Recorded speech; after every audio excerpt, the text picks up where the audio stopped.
Então, muito boa tarde. Vamos dar início ao primeiro painel da parte da tarde deste primeiro dia de congressos, do Congresso para a Mesa, Produzir, Transformar e Distribuir. Connosco temos o investigador Maximiano Soto, que está no Chile, que vem através de videoconferência, a sua comunicação chega-nos por videoconferência e que tem aqui uma perspectiva sobre as questões dos mercados, que muito melhor do que eu ele vai apresentar, que achamos pertinente trazer a público para discussão. O Maximiano é professor no Departamento de Sociologia da Universidade de Valparaíso, no Chile. Tem-se dedicado nos últimos anos ao estudo etnográfico e antropológico sobre os mercados do Chile, como há pouco já vos tinha falado, em particularmente de dois, sobre o que ele exatamente vai tratar na comunicação de hoje.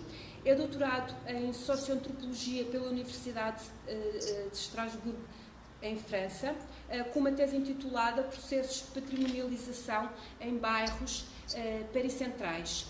É um estudo socioantropológico comparativo em Brasília, Estrasburgo e Valparaíso. Max, pasaba-te a palabra. Muchas gracias por la presentación, Susana. Para mí es un placer poder conversar desde Chile, desde el extremo sur de este mundo, y poder participar desde la distancia de este congreso que parece tan interesante por la temática, lo que está relacionado con la transformación y la producción de alimentos. Lo que les voy a presentar hoy, y que está asociado principalmente a los trabajos que he estado haciendo en los últimos 2 años acá en Chile, después de mi regreso desde Francia, está asociado principalmente a trabajar un poco ciertas transformaciones simbólicas que están contenidas al interior de los alimentos. Voy a tratar de hablar pausadamente, no voy a hablar, no entiendo el portugués, pero no lo hablo, por eso que no tengo problema en comunicarme con Susana y tampoco creo poder tener problemas al momento de entender sus preguntas o algo que quieran plantear. Si hay alguna palabra que no se entienda del español, voy a tratar de pensarla en portugués para buscar su sinónimo. ¿Bien? A Assembleia agradece, Max. Perfecto. Bueno, ahí Susana podrá ayudar si hay alguna palabra que no se entiende. Bien, comencemos entonces. Buenas tardes a todos y todas. Esta comunicación, que está titulada Lo recolectado, ahumado, secado, un entramado de rutas simbólicas en los mercados de Iquique, Talcahuano y Chile, están asociados principalmente a entender que cuando hablamos de comida, si pensamos por ejemplo en imágenes como la que van a ver ustedes a continuación, esta imagen en el fondo uno se da cuenta de que es un plato de comida.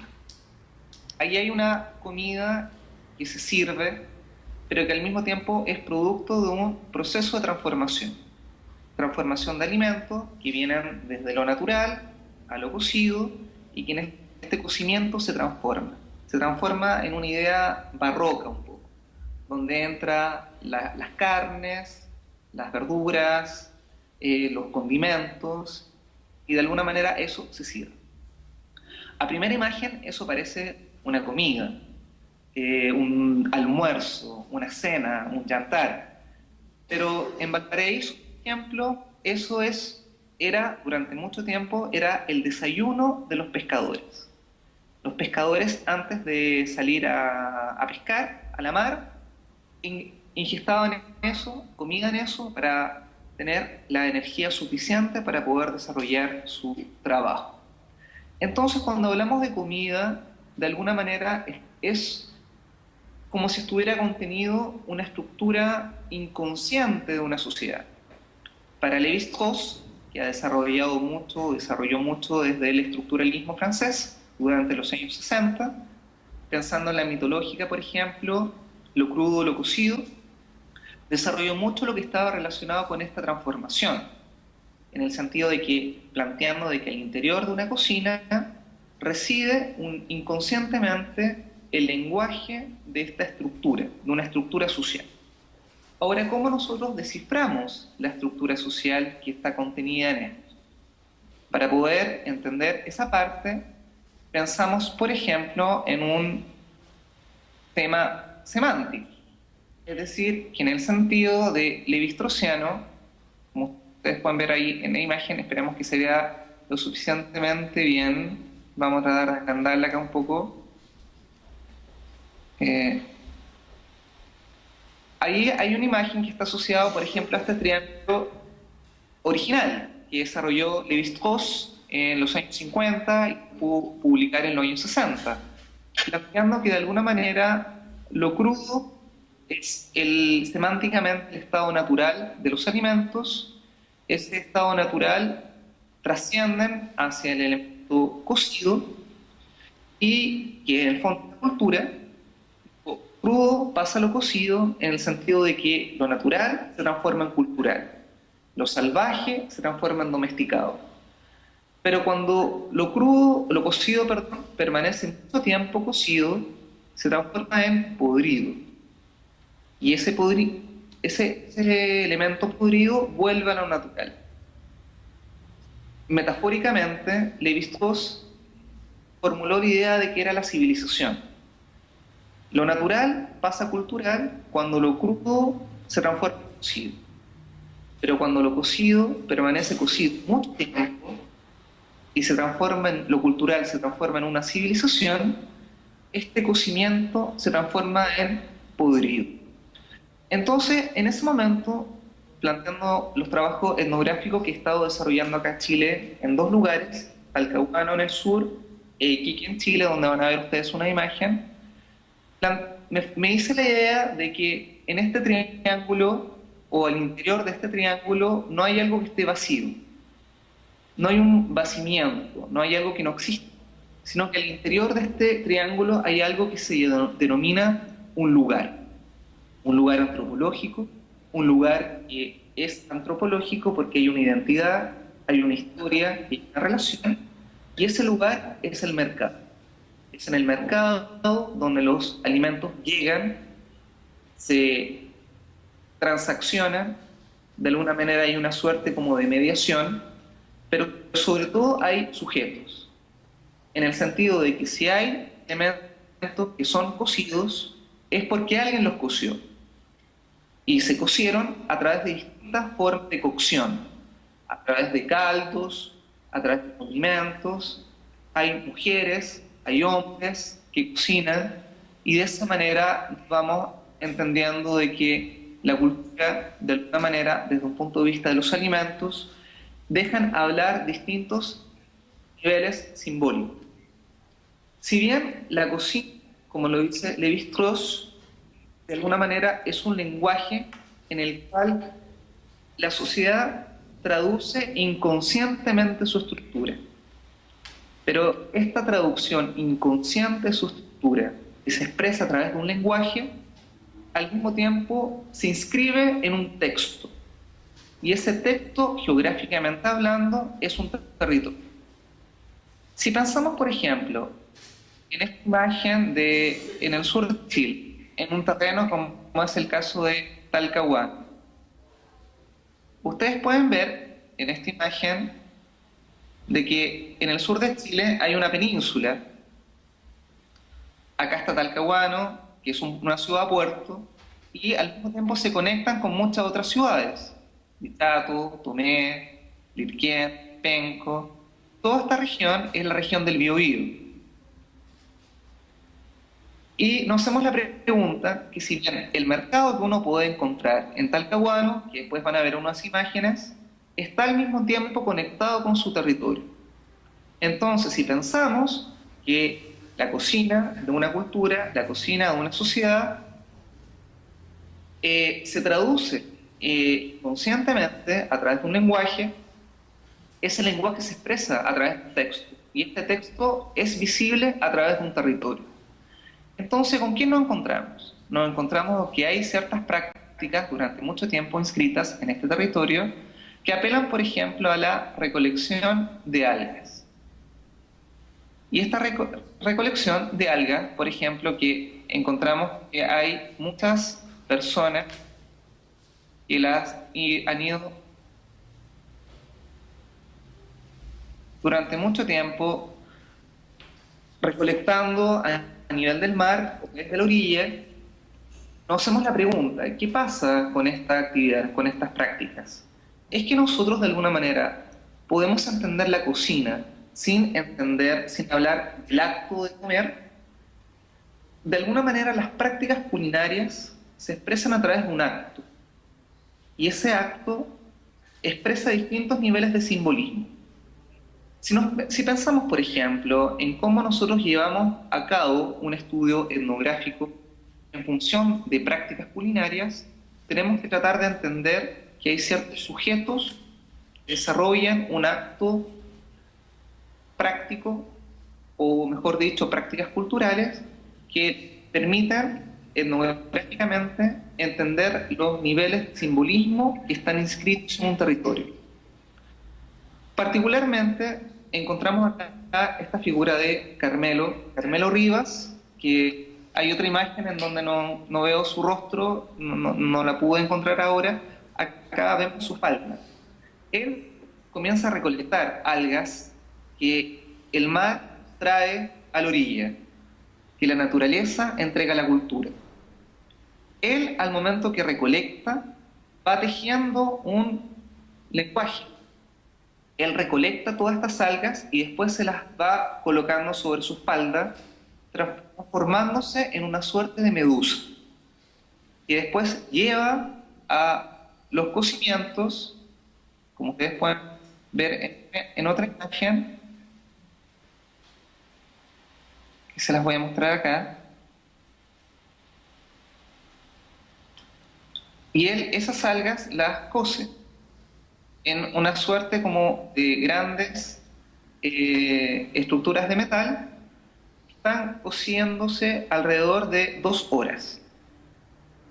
Entonces esa transformación después va a llegar al mercado para transformarse en platos de comida, como ustedes vieron en el plato que presentamos al comienzo.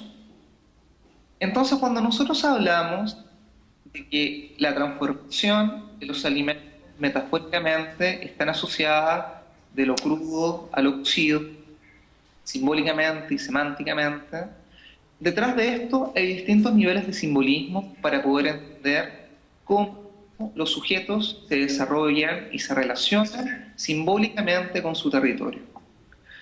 Si pensamos, por ejemplo, en que de alguna manera lo recolectado se transforma en un tejido, al mismo tiempo nosotros nos damos cuenta de que hay una suerte de mediación en esto. Esa mediación está dada por distintas prácticas culturales.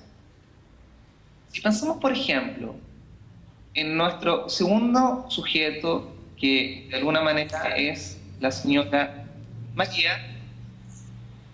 La señora María es la ahumadora. Ella es una mediadora cultural en el sentido de que distintos elementos los va transformando a partir del humo. Ella es la encantadora del humo. Ella es la que rescata lo salvaje de la naturaleza a través del pescado, a través de los mariscos como frutos del mar, y ella los transforma domesticando el humo en una práctica de conservación de alimentos, los alimentos ahumados. Entonces nos damos cuenta de que la mediación que ella realiza, una mediación cultural, es a través del encantamiento del humo. El humo, en este caso, es un trabajo cultural, es una mediación cultural que se ejemplifica a través de la deshidratación de alimentos. Ustedes pueden ver ahí plata, un pescado que se come mucho en el sur de Chile. Voy a agrandar un poco la imagen. Ahí vemos un tipo de pescado que se llama sierra, y es un pescado ahumado, como en España la gente o los turistas, sobre todo, no sé si tanto los españoles, pero sobre todo los turistas, devoran kilos de jamón serrano. La gente en el sur de Chile, en los alrededores de Talcahuano, se alimenta del pescado ahumado como es la sierra. Ahora, ¿qué hay acá en el fondo? Nos damos cuenta de que es un producto natural que fue transformado a través de la domesticación del humo, destiló. Es un producto que perdió su líquido, perdió la humedad natural, fue ahumado. Es como si se momificara culturalmente y queda sellado, se conserva. Entonces nosotros nos damos cuenta de que las prácticas de consumo de alimentos que están asociados a un presente de consumo no necesariamente dejan espacio a la conservación. A veces la conservación de alimentos se visualiza en conservas, en tarros de metal, pero culturalmente y en los pueblos que poblaban la costa del sur de Chile y del norte de Chile, la conservación estaba dada por una mediación cultural a través de la domesticación del humo, en el sur, en el caso de los pescados ahumados, y como lo vamos a ver en el norte, a través del secado de carnes de algunos camélidos, por ejemplo, como lo vamos a ver. Entonces nosotros nos hacemos la pregunta, ¿qué significa comer? ¿Cómo el acto de comer, que está asociado en este caso a dos prácticas culturales, como la producción de algas, por un lado, a través de los trabajos de Carmelo, y por otro, a través de la domesticación del humo, en el ahumado de pescados que realiza la señora María todos los días, nos hacemos la pregunta de qué hay acá. No necesariamente hay consumo para todos los días de la semana. Hay una conservación de alimentos que puede durar muchos meses, incluso muchos años. Entonces ahí hay inscrita o hay inscrito un conocimiento local, un conocimiento cultural, en donde familias de pescadores lograban conservar alimento para varios meses y para poder sobrevivir la escasez, poder sobrevivir a situaciones de pobreza, de hambruna, de escasez. ¿Qué pasa, por ejemplo, si nosotros vemos de que hay formas de relaciones con el territorio? Nos damos cuenta que esta imagen, ustedes pueden ver, donde hay un perro en el medio de algas que se están secando al sol. Esa es una imagen que uno puede ver por todos los alrededores de Talcahuano. Los pescadores secan algas, las secan al sol y las van hidratando con agua de mar para que aumente su peso. Y de esta manera pueden venderlas a un mejor precio. Hay un cierto conocimiento en el sentido de que los pescadores logran domesticar lo natural. Nosotros no podemos, a través de la comida, a través del acto de comer, centrarnos solamente en una transformación cultural de alimentos, sin dejar de hablar de cómo lo natural está presente. Es por eso que hablar de la domesticación de lo salvaje, pensando por ejemplo en los trabajos de Philippe Descola, cuando habla de más allá de lo natural y lo cultural, es pensar un poco en que la domesticación está presente en la medida en que lo cultural y lo natural dialoguen en forma permanente. Hablar de conservación es hablar en este sentido, en un diálogo permanente entre lo natural y lo cultural. Pero hablar de consumo o hablar de consumismo es simplemente centrarse en algo cultural que ha dejado de lado lo natural. Y el dejar de lado lo natural es dejar de lado prácticas de conservación de alimentos que utilizaban una gran cantidad de etnias por generación, por siglos, para hacer frente, para poder enfrentar situaciones de escasez, situaciones de hambruna. Entonces, ¿dónde llega todo esto? Nosotros nos damos cuenta de que hay una gran cantidad de formas de leer este territorio. Nosotros vemos que hay distintas casas, viviendas, como ustedes pueden ver ahí en la imagen, que son viviendas de pescadores que ocupan solo en algunos lugares o en algunas temporadas del año, principalmente entre diciembre y abril. Esta zona fue muy afectada por un tsunami el 27 de febrero del 2010. Y ese tsunami dejó de lado la relación que tenía el mercado con estos entornos. Ustedes pueden ver esta imagen, voy a tratar de acá agrandar lo que más pueda. Ustedes van a darse cuenta de que ahí hay una imagen que es de Talcahuano en el año 1910. Después uno pasa a Talcahuano en el año 1945, cuando se estaba construyendo el mercado. La tercera imagen es la imagen del mercado en 1970. Aquí tenemos la imagen del mercado en el año 2010, como una especie de galpón que está permanentemente en conexión con el mar, pescadores. Y después nos encontramos que después del terremoto tsunami del 2010, es esto lo que queda del mercado. Quedó una ruina. Por eso es que cuando hablamos de entender el territorio que a modo de texto rodea el lenguaje de una sociedad que culinariamente se expresa a través de comida, es tratar de entender un poco qué pasa acá. Hablar de mercado no solamente hablar de la construcción, sino que al mismo tiempo hablar de esos entornos entramados que están vinculados permanentemente con el territorio y con las prácticas que acontecen en este lugar. Hablar del mercado talcahuano hoy en día es hablar de una ruina. Ustedes lo pueden ver en una antigua local de comercio, una antigua cocinería do Brasil, que era una antigua cocinería que existía al interior del mercado. Uno puede ver que en este restaurante había una lista de menús, de comidas, de platos, pescados. Hoy día hay gente que vive al interior en situación de pobreza.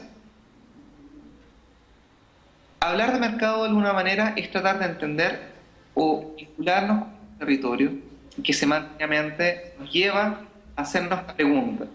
¿Cómo hablar de acto culinario, de prácticas culinarias, involucra al mismo tiempo entender las capas simbólicas que están al interior de un territorio? Entender el mercado a través de un entramado de rutas simbólicas es entender el mercado como un pliegue. En esta imagen un poco de Gilles Deleuze, cuando nos habla del pliegue, como si hubieran distintas capas de simbolismo que están unas tras de otras, a través del cual podemos entender cómo vivía una ciudad-puerto, cómo esta ciudad-puerto se alimentaba, cómo esta ciudad-puerto lograba vincularse con las comunidades que vivían en ese territorio y al mismo tiempo cómo lograban sobrevivir, vender sus productos, alimentarse, comerciar. Ahora, ¿qué pasa en nuestro último caso? Cuando nos vamos al norte de Chile y nos encontramos, por ejemplo, con otro mundo, con otra realidad, cuando nos damos cuenta de que hay una economía que es vertical, que tiene que transitar entre la costa del Pacífico, una gran altura que puede llegar hasta los 5.500 metros en la frontera con Bolivia, como si hubiera una gran comunicación entre el altiplano y la costa, entre la montaña, la cordillera de los Andes y el Pacífico, el Océano Pacífico. Iquique fue el segundo terreno que nosotros estuvimos trabajando durante 2 meses, junto a dos colegas etnógrafos que nos permitió hacer un registro tanto audiovisual como fotográfico. Nos encontramos con que había originalmente una situación cultural que estaba sucediendo a lo que sucedía en los entornos de este mercado de Iquique. Antiguamente en este mercado había una plaza donde murió muchas personas en una masacre en el año 1907, y es conocida históricamente en Chile como la Matanza de Santa María de Iquique, ocurrida en 1907. Este mercado se construyó en el año 1930 para tratar de borrar todas aquellas huellas que quedaran registradas en ese lugar. Fue un acto de desmemorialización, tratar de borrar la memoria. Pero al mismo tiempo fue un acto de vincular los territorios. Cómo las personas que estaban en la montaña, estaban en el altiplano, descendían muchos kilómetros para poder vender sus productos. ¿Cuáles son los productos que ellos vendían en personas, por ejemplo, como el caso de el señor Eduardo Esteban? Eduardo Esteban es un antiguo aymara que se ha dedicado durante mucho tiempo a vender distintos tipos de productos. Él corresponde a una etnia aymara que nació, que se crió en la frontera con Libia. Durante muchas generaciones, él se ha dedicado a vincularse con su territorio. El territorio en el cual él vivió, él se crió, corresponde a esta imagen, en los alrededores del Salar de Huasco, a una altura de 3.800 metros sobre el nivel del mar. Entonces, hablar del norte de Chile, hablar de Iquique, no solamente hablar del mercado con construcción, aquella construcción que trató de borrar lo que había sucedido con la Matanza de Santa María de Iquique, sino que también es vincularse con las alturas, vincularse con aquellas comunidades que descienden hasta llegar al mar para poder vender sus productos. Productos, en este caso, corresponden a la crianza de camélidos, que corresponde a uno de los primeros productos alimenticios de las comunidades aymaras, como las llamas y las alpacas. Generalmente las llamas y las alpacas corresponden a una crianza doméstica. Doméstica en el sentido que las familias y las propias comunidades se dedican durante generaciones a criar vinculadas con el territorio y al mismo tiempo a transformar este alimento en algunos lugares como son los mataderos. ¿Qué pasa con la llama, por ejemplo? Cuando nosotros vemos esta imagen, después de que las llamas son criadas en un espacio rural, son carneadas principalmente en función de ciertas fiestas religiosas, como ocurre con la fiesta de San Lorenzo el 10 de agosto, cuando las comunidades que son muy católicas descienden del altiplano, bajan a Iquique y establecen ciertos galpones, ciertos espacios efímeros, momentáneos, para poder sacrificar a sus animales, para poder carnearlos y para poder sacar su carne y comenzar un proceso. En el caso de las hembras, las carnes comienzan poco a poco a ser secadas al sol, para que comiencen a ser deshidratadas, como ustedes pueden ver en esta imagen, y que después pueda transformarse en esta otra imagen, que es lo que se conoce como charqui. El charqui es un proceso de transformación que está asociado principalmente a deshidratar la carne, no como lo hace la señora María, a través del humo, sino deshidratarla a través de un tratamiento de sol, de secado. es la naturaleza la que seca, en este caso, es el sol, es el viento. Y al mismo tiempo la persona va adjuntando la sal para que este alimento, esta carne, comience poco a poco a deshidratarse y se seque. El charqui es una práctica de conservación de alimentos, no solamente una práctica de consumo, de comer, es principalmente una práctica culinaria de la conservación del alimento para que permanezca durante mucho tiempo y al mismo tiempo logre alimentar a muchas familias, tanto del altiplano como de la costa, tanto de Ariquima, el lugar donde se crió y nació Eduardo Esteban, como de Iquique, que las personas, la principal ciudad, el principal puerto de la región de Tarapacá. Entonces, cuando hablamos de lo que significa el charqui, es hablar también de un charqueador. El charqueador,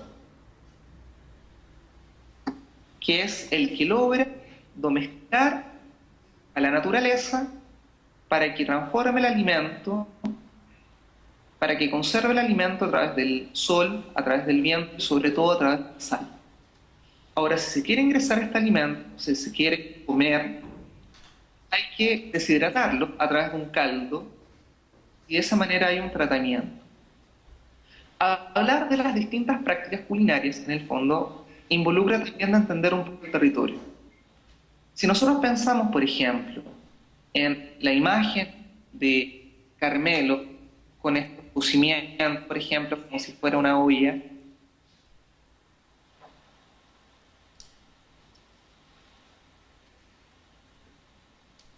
nos damos cuenta, por ejemplo, que ahí hay un territorio, cada una de estas fuentes de metal corresponden a un territorio que es un cuenco, es cóncavo, que en el fondo es la figura de la madre, es la figura femenina de cómo protege el alimento. Está ahí resguardado, es la imagen de la cocinera, es la imagen de la olla, es la imagen de la cocotte en francés. Pero si nosotros vemos, por ejemplo, esta imagen del territorio, en el caso del norte, cuando nos damos cuenta que el caso de Eduardo Esteban no es una imagen de un gran territorio, no hay una imagen, perdón, de un territorio pequeño, como podría ser un cóncavo, un cuenco, sino que hay una idea de un territorio más abierto, más llano, que es lo que se conoce como un territorio convexo. Entonces, nos damos cuenta que hay dos prácticas acá de trabajar el alimento.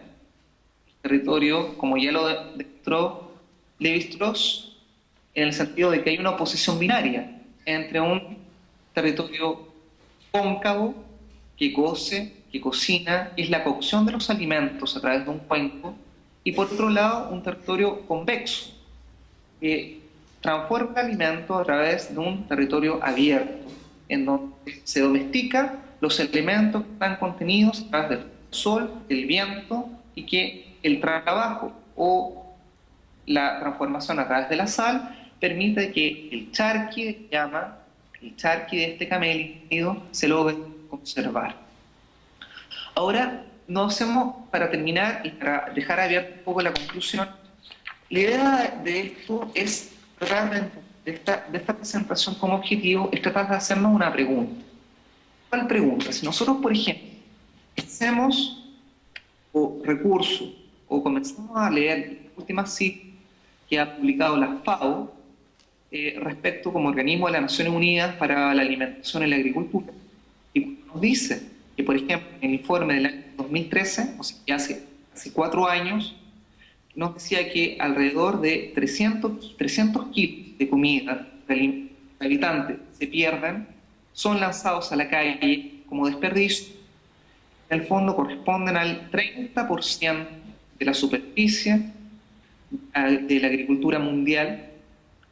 En el fondo estamos hablando de que un 30% de la superficie de agricultura y de lo que produce este 30% es lanzado a la calle como desperdicio, como basura, como desecho.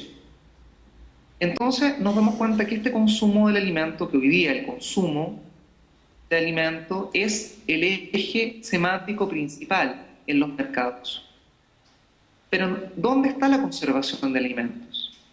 ¿En qué momento las comunidades dejaron de conservar el alimento para poder enfrentar situaciones de escasez?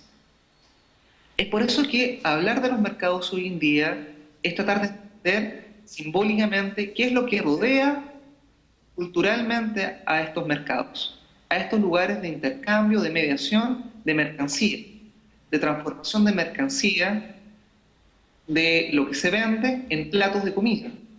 Pero al mismo tiempo es tratar de entender de que históricamente y culturalmente las comunidades que vivían en los alrededores de los mercados sabían cómo conservar y sabían cómo enfrentar situaciones de escasez. Entonces, semánticamente tratemos de entender de que hoy día el mercado y el acto de comer y la comida en sí es más que un cóncavo, es más que una olla, es un territorio. De lo cóncavo pasamos a lo convexo. Y es en esta idea convexa cómo tratamos de entender que al interior de este triángulo semántico, levi-straussiano, de lo natural, lo cocido y lo podrido, habita algo. Hay un lugar histórico, hay un lugar identitario, hay un lugar relacional que se llama mercado. Muchas gracias. Muito obrigada, Max.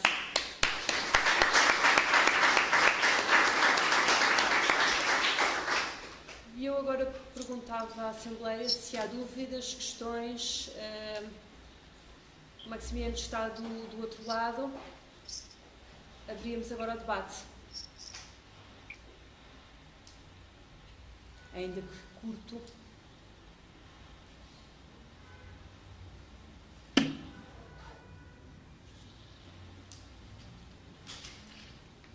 Max, então eu só tenho uma questão muito breve que tem a ver com as questões da memória, que de resto, durante esta manhã já foram aqui afloradas e que ao longo do Congresso eu penso que vão ser retomadas, que é, no teu trabalho, há alguma forma, há alguma ideia de registar as memórias e como é que isso é feito destas pessoas que trabalharam, porque tu afloraste só isso, não descreveste isso, e eu não queria continuar a tua excelente comunicação, não é isso, que é muito boa, não é essa a questão, mas pronto, fazer-te uma pergunta breve, que é se estás a pensar em alguma forma, dentro deste projeto, de recolha de memórias destes trabalhadores ligados a estes mercados.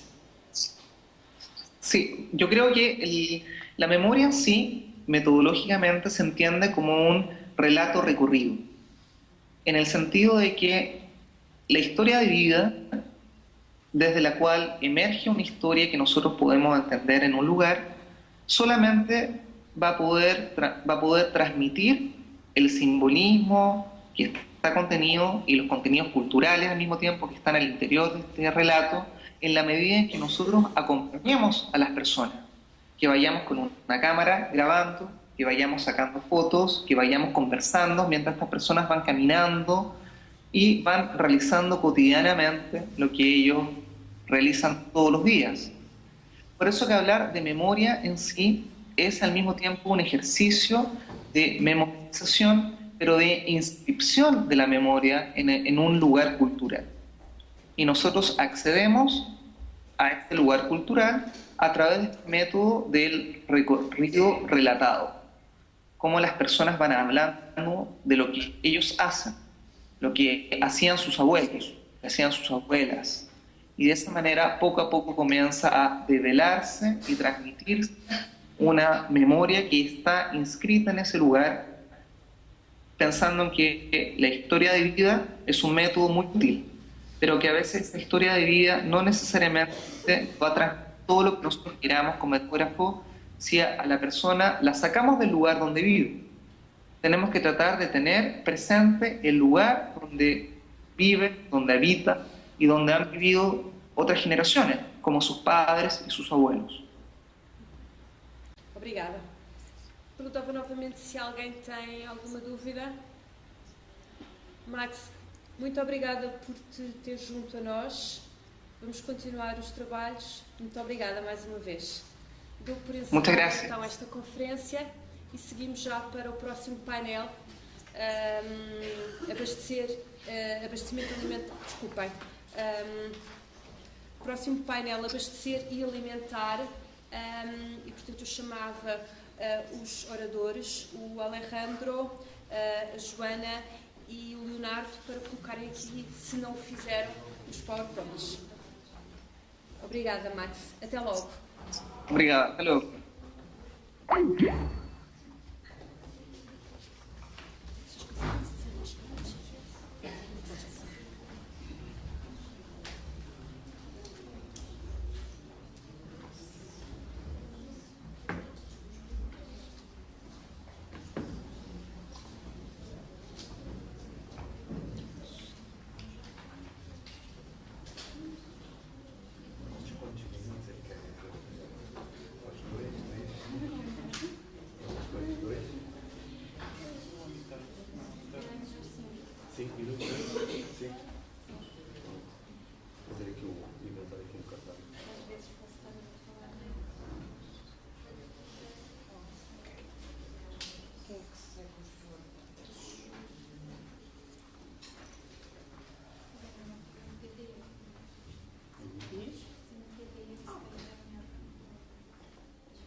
Se calhar é melhor.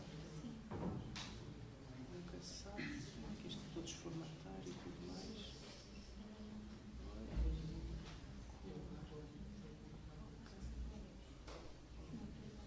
Sim, também há uma coisa. Exato.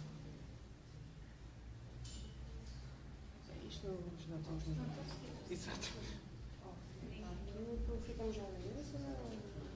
Não sei se querem ver as apresentações dos outros, depois na mesa não conseguem ver. Pois, se calhar ficamos aqui. É? Depois. Com cara.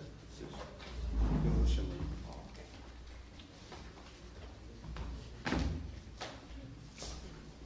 Boa tarde a todos, bem-vindos mais uma vez. O meu nome é José Valso, investigador do Instituto de História Contemporânea. Gostava de começar por agradecer à organização do encontro, o convite que me fizeram para moderar este painel, que é o painel número 4, abastecer e alimentar, e a primeira comunicação será feita pelo Alejandro Bocanegra Caiero, pronunciei bem, que nos apresentará uma comunicação intitulada Silos, Armazenamento, Controle e Distribuição de Cereais em Espanha no século XX. O Alejandro é arquiteto, formado pela Universidade de Valladolid em 2016, fundador e presidente da Associação Projeto Silos, Associação para a Pesquisa, Divulgação, Valorização e Reabilitação do Património Industrial. Depois mostra o Em primeiro lugar, queria agradecer à organização pelo aceite da proposta e, como já se disse, vou falar sobre os silos, mas focados na Espanha, mas antes queria fazer uma breve introdução sobre o que significam estes marcos na história e na paisagem. Esta imagem corresponde ao filme do Kubrick, é de 2001, Odisseia